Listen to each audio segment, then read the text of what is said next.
నీకెలా చెప్తే అర్థమవుతుందో నాకు అర్థం కావట్లేదు. నేను నీతో రాను. నాకు నువ్వు వద్దు. నువ్వు అంత హార్ష్గా మాట్లాడకు శ్రావణి. మన లవ్లో ఉన్నప్పుడు కూడా ఇలా చాలాసార్లు అన్నావు. అయినా సరే 4 years కలిసి ఉన్నాం కదా. కలిసి ఉన్నప్పుడు మాట్లాడిన మాటలకి విడిపోయినప్పుడు మాట్లాడిన మాటలకి చాలా తేడా ఉంటుంది. నీకు పెళ్ళైనంత మాత్రాన్ని మనం విడిపోయినట్టు కాదు శ్రావణి. విడిపోయినట్టే. సినిమా డైలాగులు నా దగ్గర చెప్పు. నాకు నచ్చే పెళ్లి చేసుకున్నా, నాకు నచ్చే కాపురం చేస్తున్నా. ఒకవేళ నాకు పెళ్లి కాకపోయినా సరే ఇలా లేచిపోయి పరువు తక్కువ పనులు మాత్రం చేయను. ఓ, లేచిపోతే మీ నాన్న పరువు పోతుందనా? ఇప్పుడు నాకు అర్థమైంది.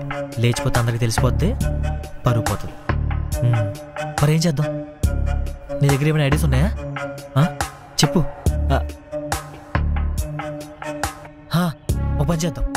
మీ ఆయన వచ్చే టైం మన ఇద్దరం ఫిజికల్గా దగ్గరికి వెళ్ళిపోద్దాం. అలా చూసినాడు ఎవరైనా సరే వదిలేస్తాడు. హ్యాపీగా మన ఇద్దరం వెళ్ళిపోవచ్చు. ఏమంటావు?